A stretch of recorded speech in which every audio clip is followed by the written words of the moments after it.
Good afternoon. It is day 54 of You Got This. And today's devotion is called Honoring Work and Home. Whatever you do, work heartily, as for the Lord and not for men, knowing that from the Lord you will receive the inheritance as your reward. You are serving the Lord Christ.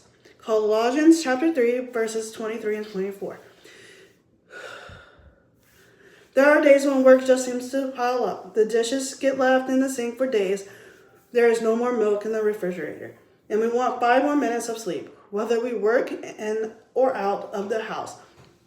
We've experienced times when what we do each day takes over. And when this happens, homes, families, and relationships suffer. And it can leave us feeling as if we're a bad mom, wife, sister, or daughter. But it's important to remember who we are and not what we do. Sometimes the dishes have to wait, and sometimes we can't answer the phone when our friends call, and sometimes we have to put off that visit to the grocery store. However, it is when we find ourselves constantly playing catch up that this can be hurtful, not only to us but to our home as well. If we have little ones, we can start getting mom guilt and wondering if what we're doing is right for our kids or our family. When we can be at home with our kids each day and feel the guilt of not working hard enough. Even if we don't have little ones, we can still feel the guilt working and how it affects our relationships. What God wants us to remember is that everything we do, whether at home or at work, we get to do those tasks, not for ourselves, but for God and His kingdom.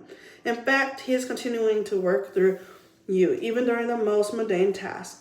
When you are washing the dishes, He sees you, or taking care of your family. When you are turning in a report, He sees you delivering excellent work that will ultimately change the direction of your company in a positive way. No matter what we are doing, if we can lean into Him, letting Him guide us and shape us as we go about our days, we shouldn't feel guilty or discouraged about what we do each day, but rather see our work as a blessing from above. I honor work and home is if I feel like I'm not in a gratitude mindset and being grateful for what God has blessed me with. That's when I know I'm losing that honor, because everything that is put in my hands is a gift from God, and we need to be grateful for what we have, because at the end of the day, there's other people out there who are struggling. So honor God for all of the gifts that He's given you. And just remember, you got this.